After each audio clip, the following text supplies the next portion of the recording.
To be or not to be, that is the question.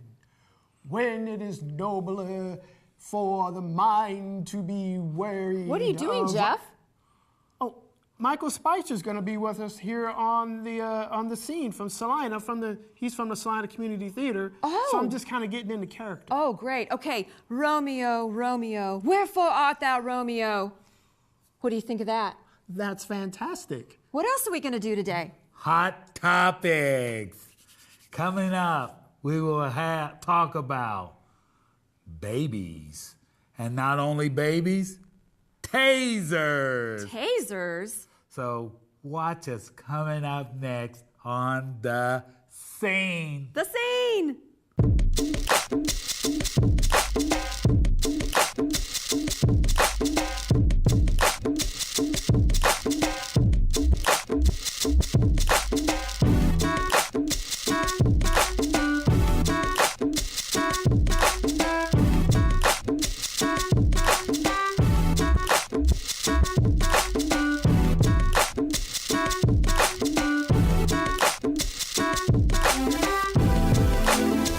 Hello, Salina, and welcome to The Scene.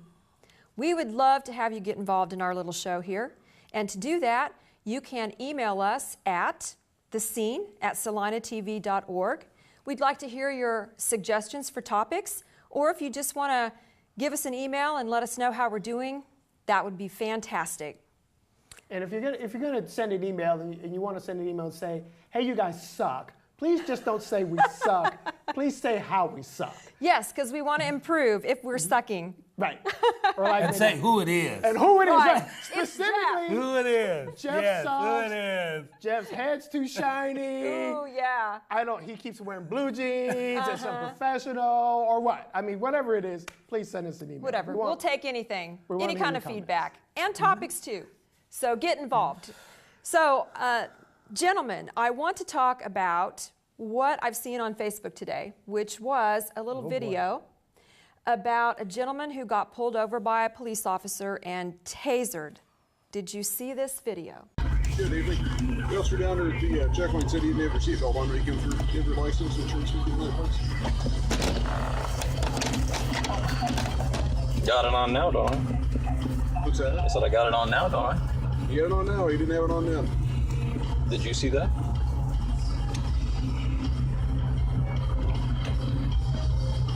So what's your telephone number, please? Why do you need my phone number? I was put you down for 0. Where do you work at? Well, why do you need that information? Put you down for that. Step out for me, Zachary. On what ground, sir? Because I'm telling you to. I'm giving you a lawful order to get your ass out of that truck. You're under arrest. Get out. For... Get out of the truck. Get out of the truck now. Whoa. Dude, stop! I'm getting seatbelts on! Get out! Whoa! Get out! Get out! Whoa! Don't ever try and drop it and drive again. Turn around and put your hands behind your back. Whoa. Hands behind your back. Whoa! I saw that. Nice try. For what? Now you just bought yourself a resisting charge too. For what? For what, officer?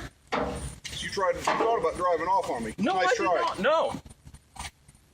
No, I did not. I wasn't driving anywhere. You're under arrest. For what? Probably gathered it. Driving while suspended and failure to comply. Resisting. Suspended? What? How am I suspended? What are you talking about?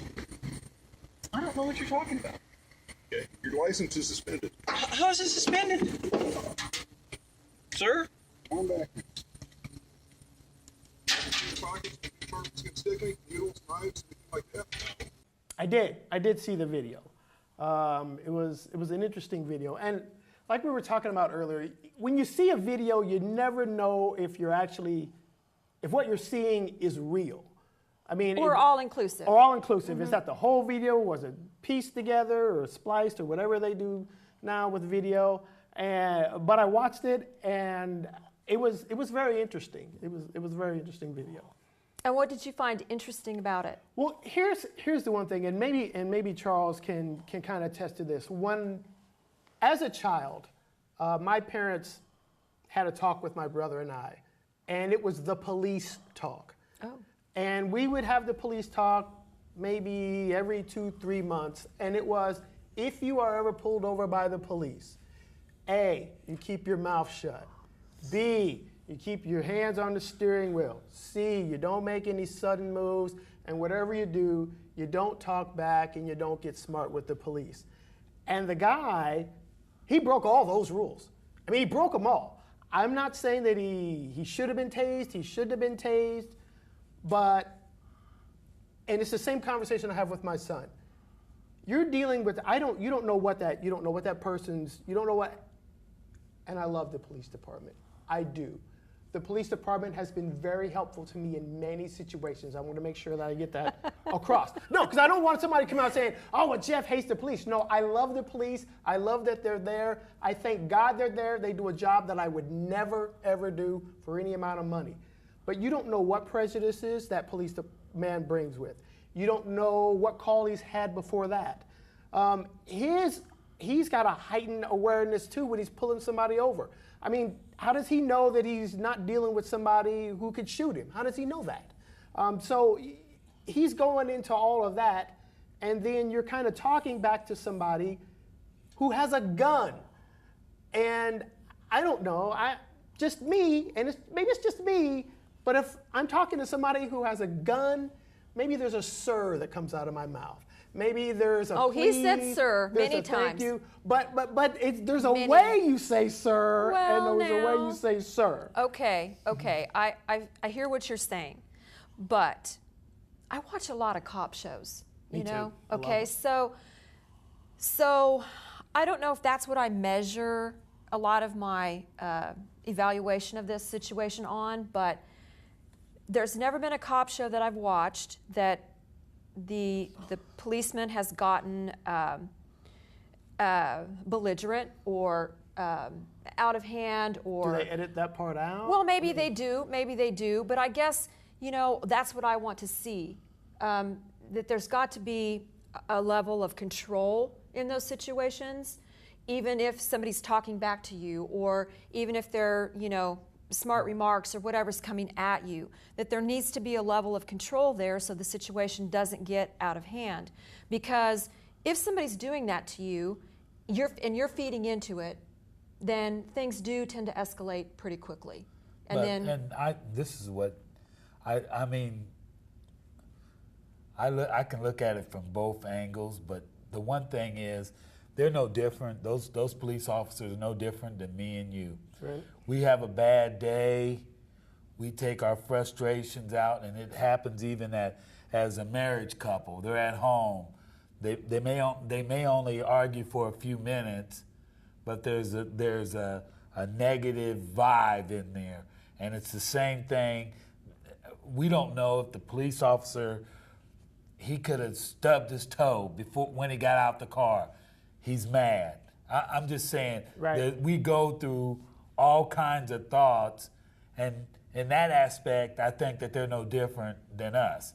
But in the aspect of, if they really treat somebody the way I felt he got treated by just tasering him, because I know they got other techniques that they can use besides that, it's a whole different approach. But I know that each of us, I have times when I really would like to tell a customer a few things, but I don't. What? But you don't, because you have to maintain that level of professionalism. You do? I don't, but I do, because I don't speak it out verbally out of my mouth. But once you put that thought in the mind, I might as well have tased them right here, because my mind was saying, I could tell you all the thoughts that went through my mind, that I really was beating a negativity on that person, just not physically coming out of my mouth. Okay, so you're saying that you feel like if somebody's having a bad day, or they stubbed their toe or whatever, that they're allowed to be upset about that and treat their customer in a negative way? No. What I'm saying is, everybody goes through those times in their life. That could be a time that guy, either one of those guys, we don't, because we didn't see, because you know the guy was at another. He went through the barricade. I don't think we saw that part. Right. How did he travel through there? Did he kind of speed through there and he knew that the police were going to come and get him, so he hit his recorder real quick because he knew that they were going to come after him because of what he did? I mean, there's lots of things. And if you really want to get technical about it, I can actually speak from experience. All right, get Because technical right here. I have been pulled over, and I have been stopped, and I have been snatched out of the car. And some of the time I probably deserved it, and then there's other times I may not have deserved it. But it may be that his buddies already told him, if you get Charles Ross, bring him out a certain way because we know how that guy is. Right. You don't. There's all kinds of ways to communicate. Those guys, they're putting their life on the line. They don't know from 1 minute to the next what the next person's gonna do, pull, or what. So See, So and does that's- that mean you always go in assuming the worst? That's kind of my assumption right there. I don't know if he's had a good day, like you say, if he's had a good day, if he's had a bad day. Now, if I get aggressive with a policeman and it goes bad, say it wasn't a taser. Say I get aggressive and I make a little quick false move and he thinks that I'm going for a gun and he shoots me. Well, what difference does it make now? I'm Right. shot. Done. Even if the policeman was wrong and he gets suspended or fired or whatever, I'm still shot. And that was my parents' kind of education, and the same education I have with my children, and especially my sons. Hey, and it's not even a black-white thing. I mean, you don't even have to even go there. It's a moment thing. You are in a moment in time where if it goes wrong, it's going to be bad for you because you're not the one with the gun.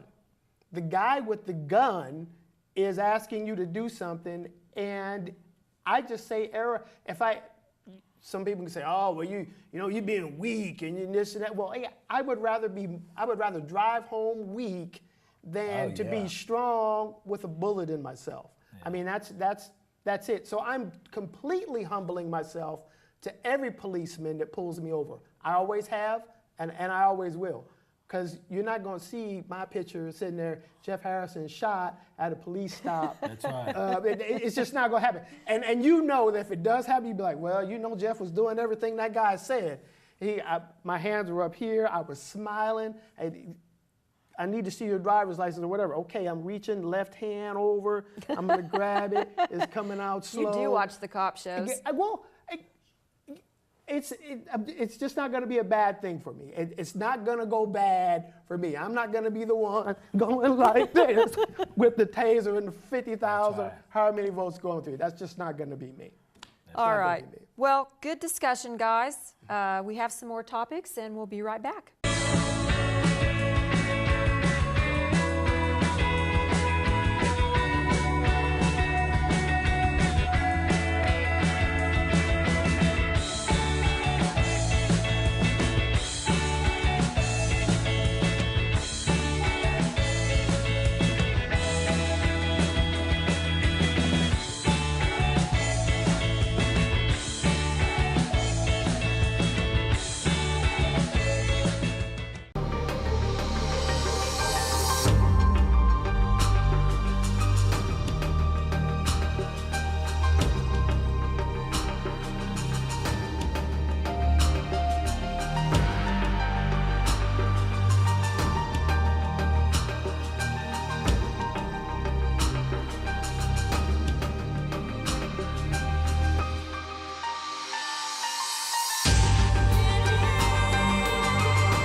We're back, and we are talking about the video that we saw on Facebook today about the gentleman who was tased. So, what else do you have to say about this? Anything? You seem to disagree. Well, I have this thing about being accused of something that I haven't done, and so I kind of had a little bit of, I felt kind of sorry for the guy. Like you said, we didn't maybe we didn't see it all. Maybe we don't know what happened, what else happened behind the scenes. But it seemed like he really wasn't maybe doing anything wrong. And so conclusions were jumped to, and he got a little upset because maybe he was being wrongfully accused. And I guess I just think that the taser thing was not necessary. I mean, it didn't look to me like the gentleman was being hostile. He was just being a little snarky? A little snarky. A little That's snarky? That's a good one. A little snarky. But I mean, I think if you're being accused of something that you're not really doing, or you're not doing anything intentional, you might tend to get a little snarky. I mean, he did ask what the charge was. You know, why was he being asked to exit the car? Right. And he was trying to get that conversation going, and he just wasn't given any answers or that opportunity. So yeah, that does happen. I mean, I remember one time I got pulled over, and the police, it was at a checkpoint, and the police officer had a Budweiser beer in the front, and he wanted me to take one of them tests, and I wouldn't take the test because my mind was thinking, he's pouring that beer in that thing, and everybody gets caught. Mm-hmm. And it went through all the system. I had to go for failure to take the test, and was that here in Salina? Yes, it's here in Salina. Failure to take the test, but of course, you're going to pay one way or another. I paid a lawyer, right? And I didn't lose my license. I kept my license. Then when I went to the regular court, they asked him because he was doing the same thing that he was saying that I was doing. He was driving with a beer. He took me to the police station with an open beer in the front of the car, which is no different than what they were saying. Was I drinking or in a Budweiser? Yeah, that. and I'm going. It's a Budweiser. Whoa. I know, right? So I believe it happens both. It does happen both ways. So, but on another topic, what I don't understand what's going on with all these parents, and they're hurting the kids, or the boyfriend hurts the baby and the mother knows about it, or the mother and the boyfriend hurting the baby. I mean, it just seems like we've had a rash of those actually going on here in this city, and I don't know if it's like an epidemic or what's going on, but it just seems like it's happening time after time, and not that they're not getting time for that, but it just seems like it seems like if you don't want the child, why don't you put the child out for an adoption or absolutely, or something other than just take the child's life,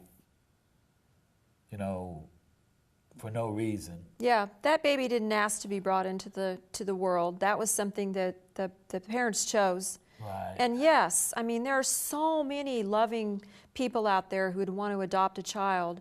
It seems senseless to abuse a child just because you made a mistake, or you decide that you don't want them. You did something you intended to do, but you didn't realize that when you do that, a child can come also. Yes. And I think that's what people don't realize is that, and I'm not preaching abstinence or anything like that, but every time you do that, a person needs to realize that you end up with a kid. There could be this little bundle of joy, and they don't come with a manual. It's not like they come out and then there's a little manual out with that. It's this kid that's going to scream and it's going to cry and it's going to. I remember one time my son cried for 5 hours, and we tried to feed him, we tried to hold him. It just wasn't working. And me and my wife, we gave each other timeouts. I was like, hey, I got to go outside right now. I'm about ready, to lose my mind. It's 3 hours here, and this child just won't be quiet. And I think people need to realize that is that if you can feel yourself getting angry or whatever. Yeah. And I think if a person sees they're getting to that point, you just got to step away. Hey, I need to go somewhere for a little bit. Take the child to a neighbor. Hey, can you help me out for a little bit? I need 15, 20 minutes. I mean, anything you got to do. I mean, any of that is better than harming a child. I mean, it doesn't make sense. It doesn't make sense at all why. And then that would you know, happen. a couple of those, I think that maybe the child favors the dad or the mom, and like they're the, you know, and I believe that the father should take his rightful place, and I believe the mother should take her rightful place. But if they do happen to split up, and I know of 2 of those cases where the father was not in the house with that child, the boyfriend hurt that child, and then I wonder, just my thinking, why would the mom let it happen unless she may have been looking at it as that rat, that guy, you know, or, and it This could be child's vice in the versa. way, He or- looks just like his dad. Yeah. He's acting like his dad. And I'm just saying dads because the 2 incidents that I remember involve dads. So do they try to take the revenge out on the child that they couldn't take out on the dad or the mom? I don't know what's going on in the thinking process. Yeah, this is such a complicated issue and situation. I think, you know, having never been abused as a child, or really knowing anybody that was abused, I can't understand it. I don't know what goes into, you know, the thought process of all of that, and it would be very difficult to, you know, for us as a panel to try to figure all of that out. I think, you know, my appeal is that please don't hurt your child. You know, there are people out there that could love that child and could, you know, really benefit, their life could benefit from having a child. So if you have that situation, please seek help. Please go someplace and, you know, try to figure out another solution rather than just hurting the child, taking it out on that child. So what, do we have an agency that they can go to? Well, I'm sure that there are many agencies in town. We should research that, and on our next show, we will come up with some different agencies that people can contact or take a child to.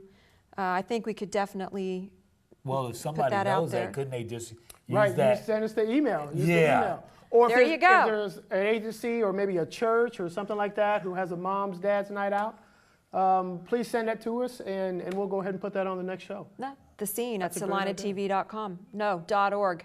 I knew I was going to mess that up eventually. And I told you I was going to laugh. I know. Thank you. Thank you so much.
Welcome to the scene from Salina. We have a very special guest with us today, Mr. Michael Spicer from the Salina Community Theater.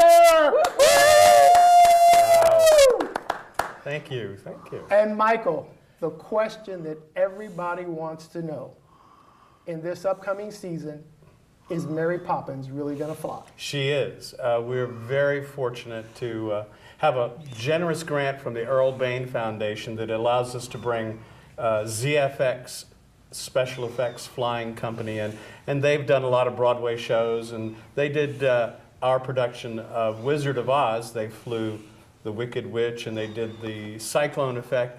And we bring them in. It's a compressed kind of time, but we are looking forward to having them back again. They're very creative. They allow us flexibility. But we will fly Mary Poppins and we will fly Bert. And Bert actually does some walking. Well, the harness for Mary Poppins is a single point lift harness like Peter Pan is, but she gets to go up and down and left and right.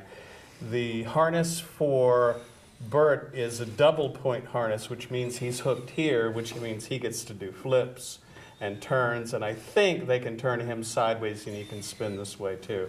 But he has much more flexibility. Mary, not so much. But it's going to be exciting in either case because you do get to fly, and people expect Mary Poppins to fly. Absolutely. It wouldn't be a great show without somebody flying around. Well, not Mary Poppins anyway. We went down to, whenever we have the opportunity to go somewhere else and see a quality production, we always try to do that. And so JR and I went, my technical director, JR Lidgett, and I went down to Music Theater of Wichita last year and saw the show and saw how they did it. And we were very fortunate.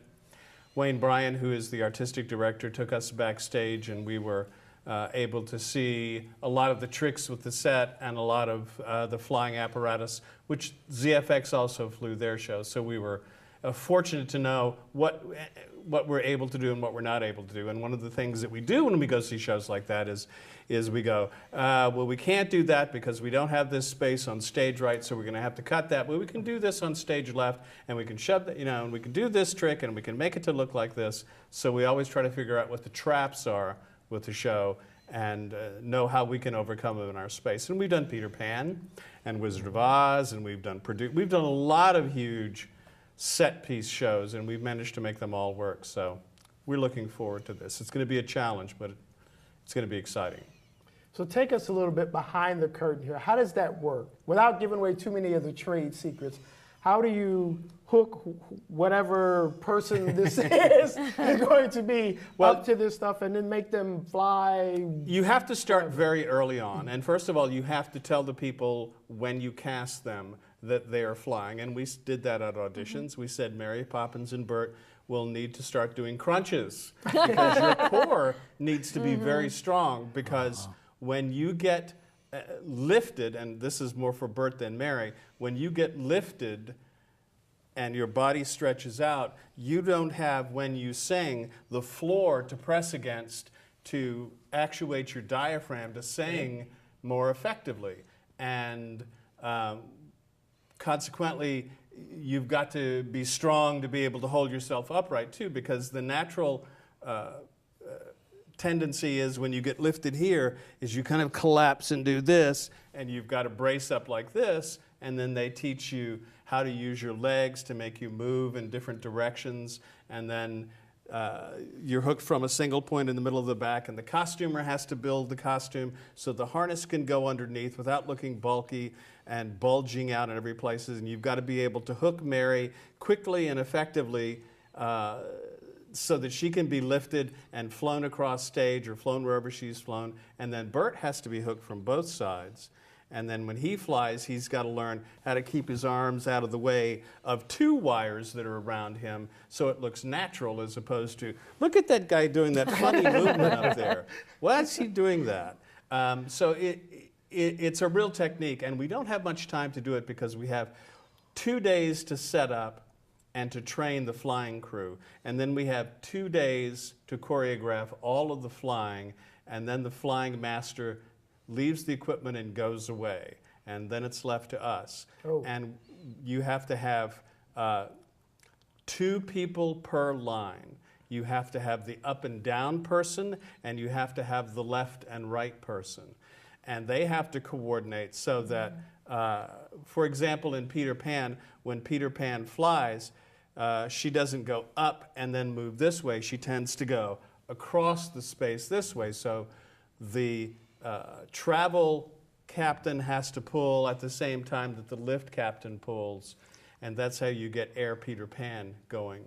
But the same thing is true of any kind of flying apparatus. Fortunately, there are companies that can provide skilled training in a very, because this is what they do, in a very compressed period of time so that the actors are safe, which is the most important thing, and the effect is created for the audience. So how many times have you guys taken on a challenge like this? Well, this would be the third time we've flown. We flew Peter Pan, and when you fly Peter Pan, you fly 4 people at the same time. But you only have one person that has a traveling track, and that's Peter Pan. So she goes up and goes left and right.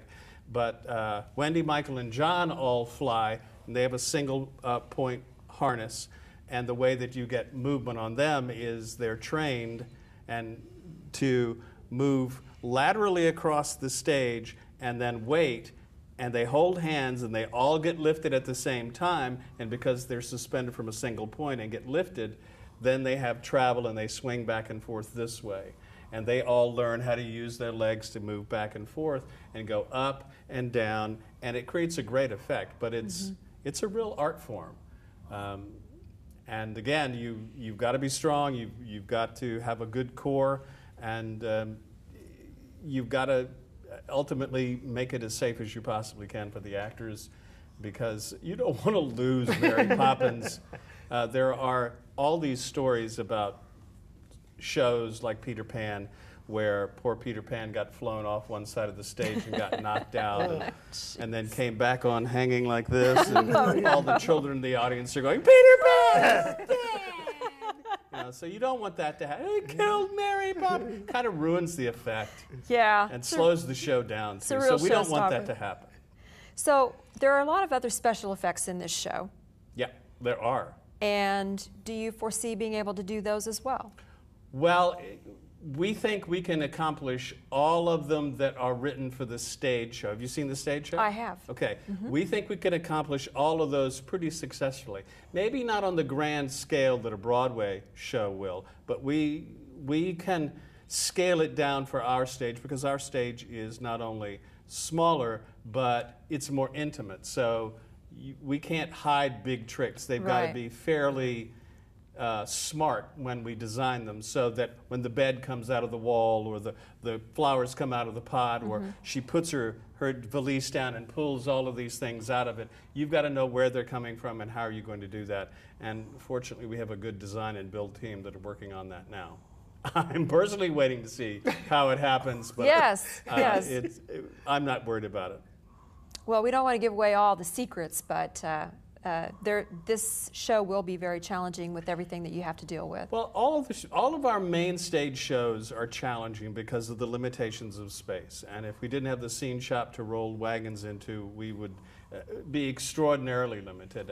And over my tenure here, we've added a lot of things like the pit lift and the drop rollers. And every time we add something, my technical directors would say, I can't remember how we did this before we had the pit. I can't remember how we did these transitions without the drop rollers to bring drapery in so we could move scenery on and off stage. And so we all look back in awe towards Charles Kephart and his crews and what they had to go through to make those big shows work, because we know what we have to go through to make something like Kiss Me, Kate work, with massive sets moving all the time. So it's a challenge, but it's what makes theater exciting. And a lot of times we'll take people backstage.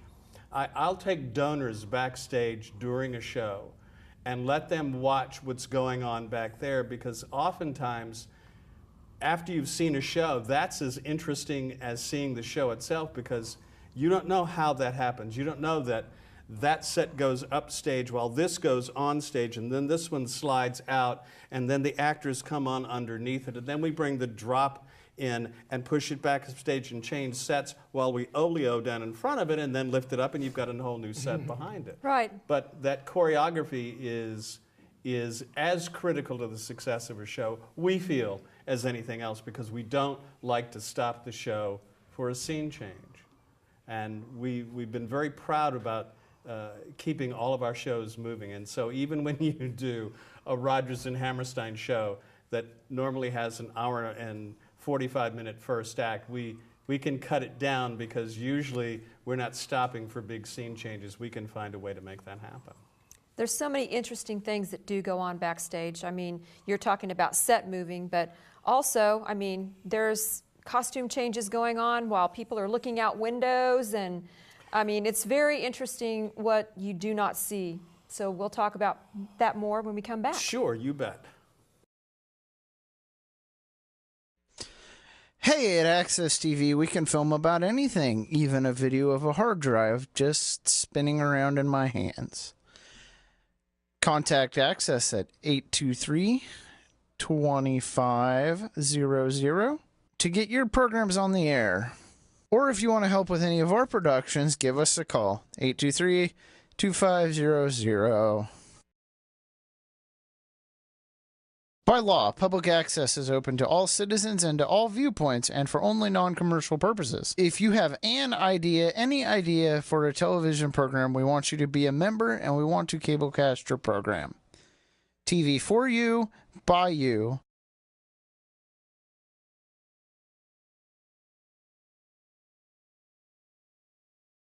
Just give us a call at 785-823-2500 to find out more. So we were talking about the things that go on backstage, and I have to say that I've been involved in some of Michael's tours in not so great ways. He tends to bring people through the dressing room when we're the least expecting it. Oh, so. man. Oh, come on. I've been in such a position too. When we did La Cage, a lot of people saw me in a bustier and a girdle and heels, and if I can live through that, you can live through that. And like I said during the break, I brought a tour. You were half naked. Well, that's nothing. I brought a tour back, and Brenna Downs was completely naked. And I brought all these people back, and it was like, oh, let's go around this way. Let's not look down there at her. But it happens, and especially during a show when you've got costume changes, because one of the things that you forfeit in doing theater that has a lot of costume changes is modesty. You got to leave that at the door. And the hardest thing to train actors to do, flying is easy. The hardest thing is to stand there and let people take your clothes off and put the other costume on. Because if you try to help them, you get in the way. It makes it worse. Stop that. Stop that. That is true. Having been a costumer, I definitely agree with that. Absolutely. You can help, but you need to know the limitations that you have as far as helping, and let them do their job. But it's amazing because when you're talking about set changes and a set change is happening, those actors have left stage, and most of the time we'll have 25, and a big show will have 30 people, and all of them are playing multiple roles, and all of them have multiple costumes, and they've all got to do changes, and those changes usually happen right around the corner. They don't go downstairs to change. They go right through that door or down those stairs into the gallery, and that's where it happens. I remember the first time I had a change like that in one of my plays I did in Kansas City, and they were like, you're going to have to change right here. And I was like, right here? Everyone will be able to see me. And they're like, yeah, you're going to have to change right here. You can't go anywhere because you've got to change and you've got to come right back on. So yeah, modesty is something that you definitely have to just chuck. And it always happens, and you've both been through this.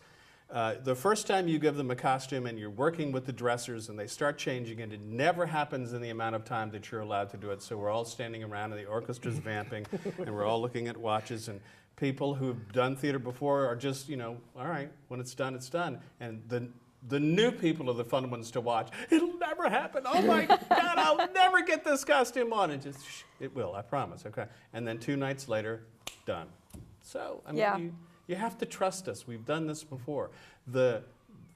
One of the things that we do consistently in theater, and again, you both know this, is that we make it look easy.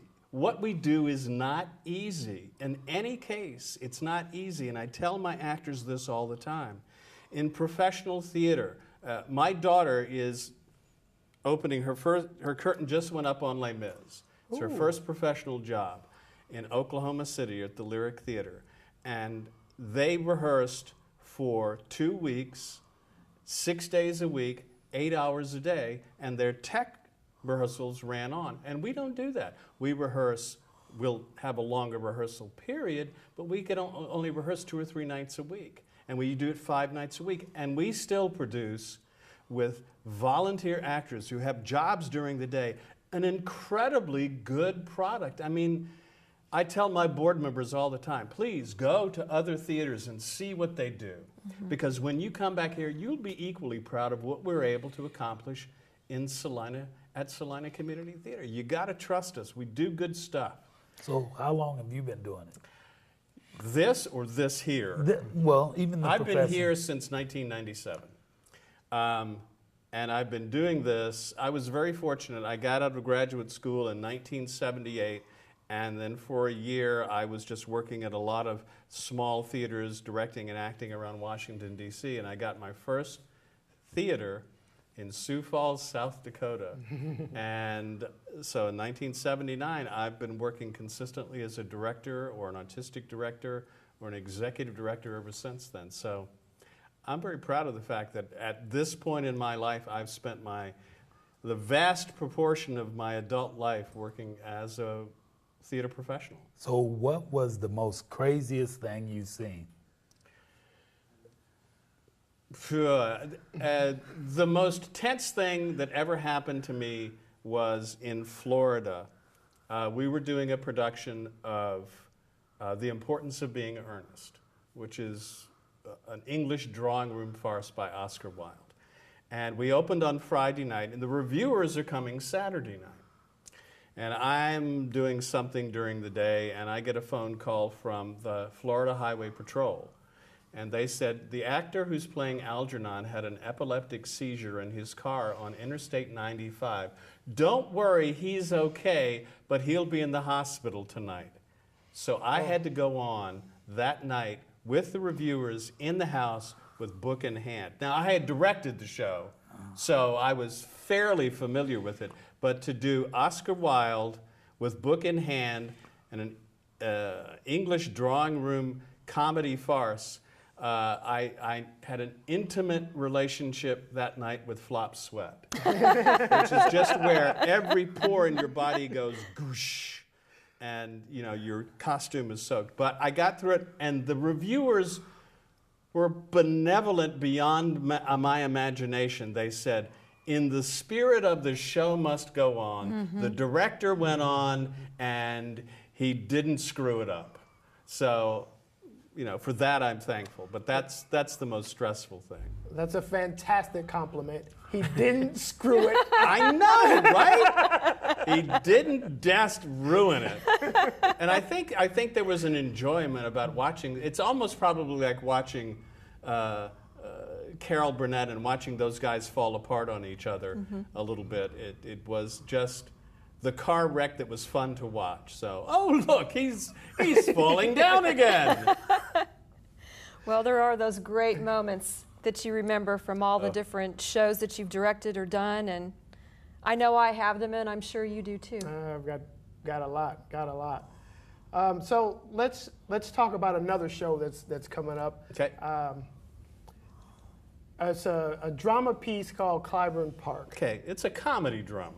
Comedy drama. It really is a comedy. It was written as a comedy. I think that this is, I love this piece. There's a Pulitzer Prize-winning play by Lorraine Hansberry called Raisin in the Sun. And one of the themes of A Raisin in the Sun is that an African-American family wants to better themselves, and the matriarch of the family wants to move. And she wants to move out of the neighborhood that they're in, which is difficult.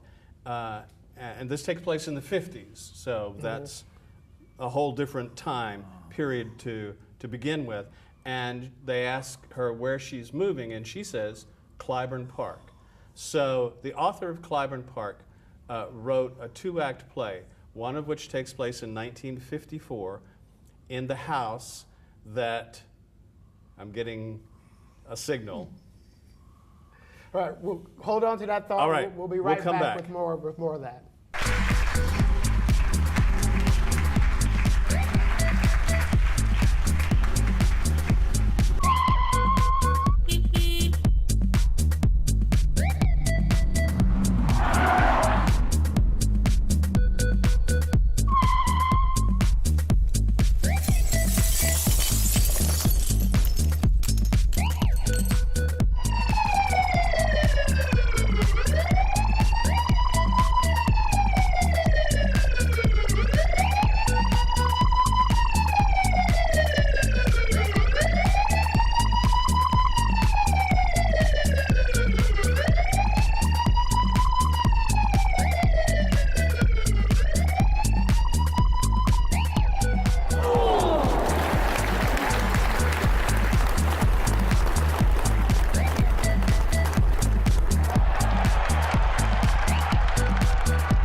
seen from Salina, we're back with Michael Spicer, the what is it? The director? I sweep up. Imperial Wizard? Whatever. I mean, what is it? The Grand Poobah? What's the title? I just work there. If it needs to get done, I give it a shot. The guy who's been there for 17 years, cranking it out, and who one day, I believe, there'll be a statue of you out in front of that. As a matter of fact, you should do the Michael Jordan thing. The statue should be out there. Like this? Right. With a script in my hand?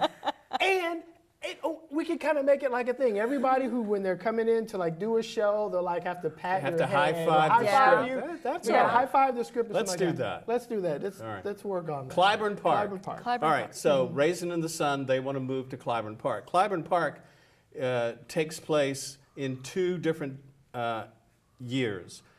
1954, where a white family lives in that house, and all of their neighbors come in and tell them that a black family is getting ready to move in, and please don't sell this house to them, because think what it's going to do to us. Think what it's going to do to the neighborhood.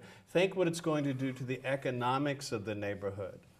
And at the end of Act 1, they said, no, we're selling the house. The next act takes place in 2009, and the neighborhood is now predominantly ethnic, and a white family wants to move back into the house and tear the house down and build another house. They're going to gentrify the neighborhood, begin to gentrify Clyburn Park.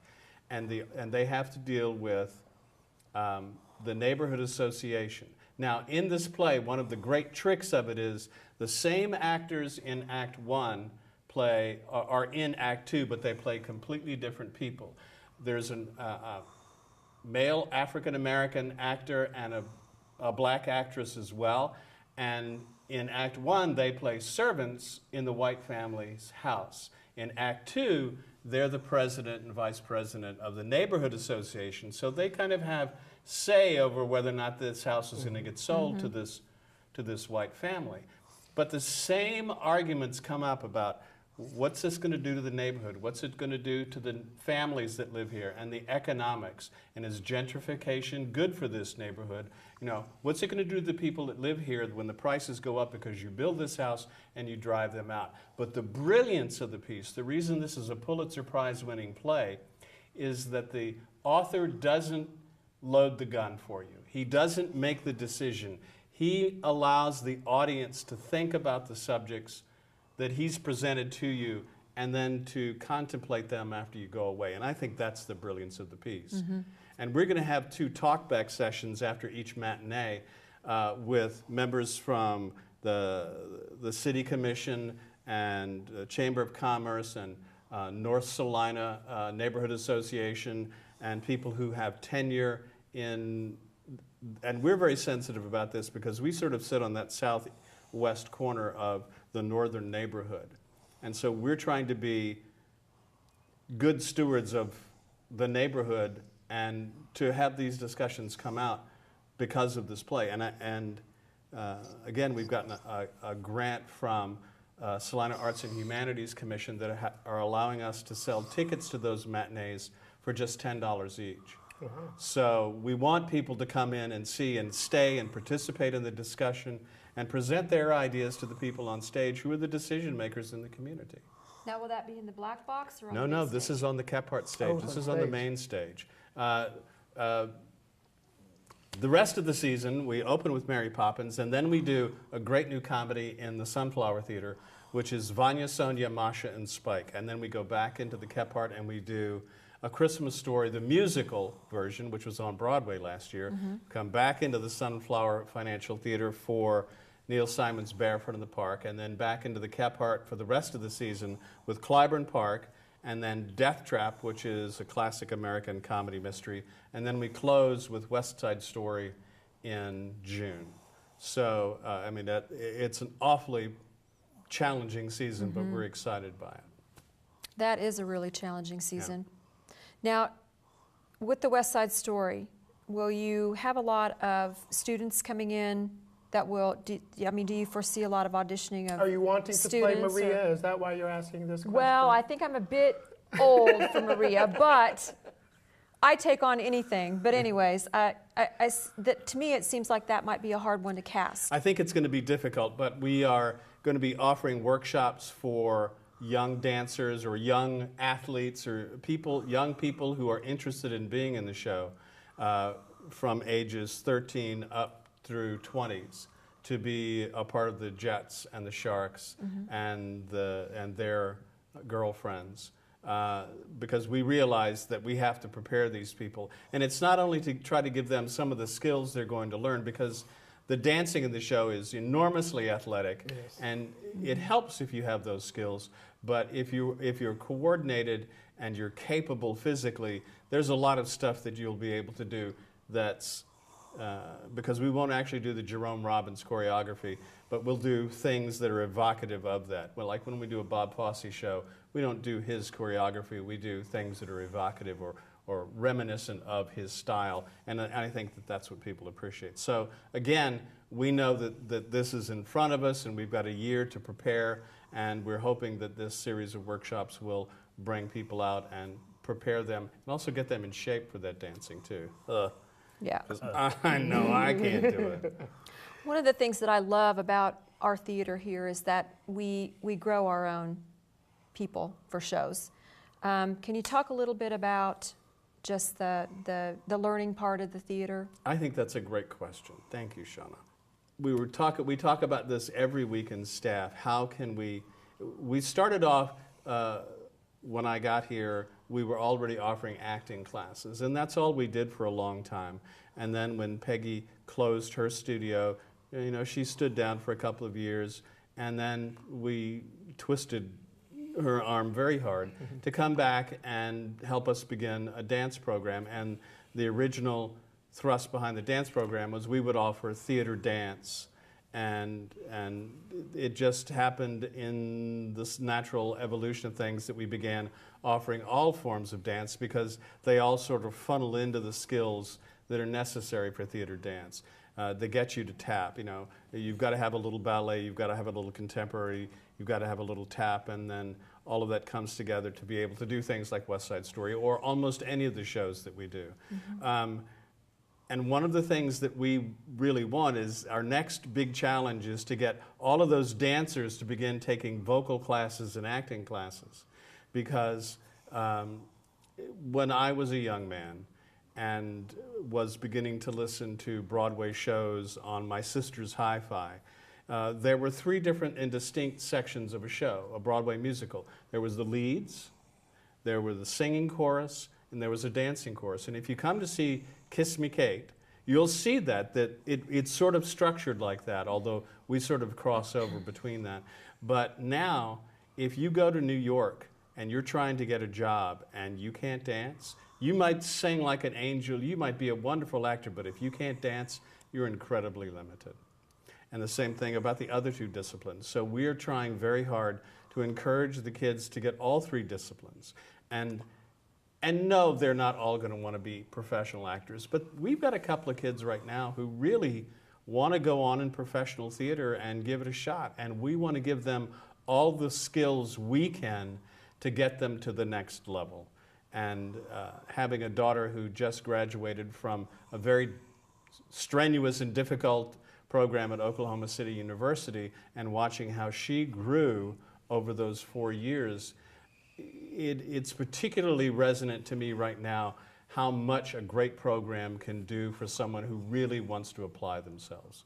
So we want to be, we get kids at kindergarten and we want to take them right up to high school age and give them to the high schools, and so they can continue their education and then go on to college.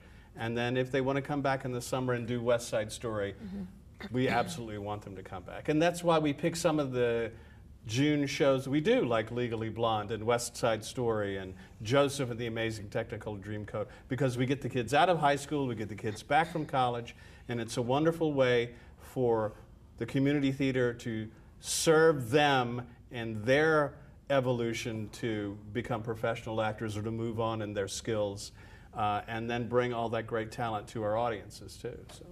So for an older person, having that, let's just say somebody like me, I'm a little bit older, No comment. Never done any theater before, never done any singing, never done any dancing, but I'm kind of interested. I want to get into it. Well, what do you have for me?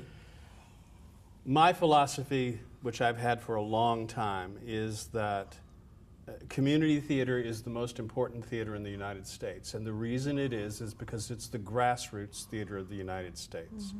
It's where most people outside of a school see their first live theatrical production. And in most of the country, it's also where they see their last show before they, as Shakespeare said, shuffle off this mortal coil. And if they can participate in some way, if we can provide an outlet for them to volunteer, to be on stage or to be backstage or to work in front of house, then we'll do that. I tell this story a lot. One of the great things about community theater is that it is by nature inclusive. All other forms of theater, whether it's academic theater or professional theater, are in some way inherently exclusive. Right. You've got to be a student, you've got to have the time to rehearse 8 hours a day, and you've got to have a set of skills that maybe you don't have. But if you come to us and you want to work and work hard to get to that opening night, we'll provide that opportunity for you. The story I tell is that when I went to college, the ROTC, this is how old I am, the ROTC guys came out and the Navy officer said, you got to have 20/20 vision to be a naval officer, and I was out. And then the Army officer said, the Air Force officer says, well, you can have 20/40 vision for us, and we can still use you. And I was out then because I was like 2600. And then the Army officer came out and said, if you can feel your way along the wall to my office, we can use you. And that's sort of how if you can get to us, we'll find a place for you. And we've had people who come to us and work backstage and gone on stage and had as much fun. And we've had people who just want to work backstage. We have people who just want to work on stage. We don't care. Just come. I mean, that's... And one of the good things about Salina Community Theater, and I'm a real statistics person, 25% of the people who appear on our stage every year are either on stage for the first time or on our stage for the first time. And this has been pretty consistent over the past 25 years. When we were raising money for our edition, we brought in this potential donor, and she's a lovely lady here in town, and after we toured her around the theater and we said, well, what do you think? She said, well, you know, I always see the same people on stage all the time. And I said, what was the last show you saw? Well, it was in 1984, and so this is something that every community theater hears all the time. It's like voting. The people that govern are the ones who show up and vote. The people who get on stage at the theater are the ones who show up and audition. That's why you see the same people, because that's what makes them happy. And who am I to go, no, you've done 2 shows this year, you're off. No, get out of here. Come do every show. I don't care. The audience is going to love you. You're not going to be the same person. You have a different costume. We'll give you a mustache. So, you can be half naked. Backstage, yeah. No. We've had her on stage that way. She was stabbing a turkey. I know. It's a great moment. A high comedy moment. It was. Well, we love the high comedy moments at the theater, that's for sure. I do. Well, it's been wonderful having Michael on. Do you agree? It is. It is. You got any questions or any final words? What is it? What is the one thing that we didn't even talk? What is the one thing that you want to? Is there something that kind of what I want to say encompasses this season, this upcoming season? What's kind of is there a theme for this season? Or there isn't a theme. We've done seasons in the past where we sort of tried to theme things in, and you can always kind of shoehorn things in. We just tried to pick, and this is the difficult task, pick shows that not only people want to come and see, which is important because we have bills to pay, right, but people want to do. And we had over 80 people audition for Mary Poppins in the past 2 days. And that's a great testament. In a town of 48,000, if you get over 50 people auditioning for a show with 25 roles in it, you're doing really well. I mean, there have been times when we've had huge numbers. When we did Les Mis, we had 125 people audition, but you sort of expect that because the show has such a reputation that it brings people in from all over the place. But with Kiss Me Kate, we have an actor who drives in from Hayes every day. We've often had people who've come in from out of town to do shows because they like what we do here. They like the commitment we have to doing it as well as we possibly can every time. Do we fail? Sure we do, because that's the nature of community theater, that resource may not be there exactly at the time that you need it, and things can happen, and the show's not as great as you want it to be.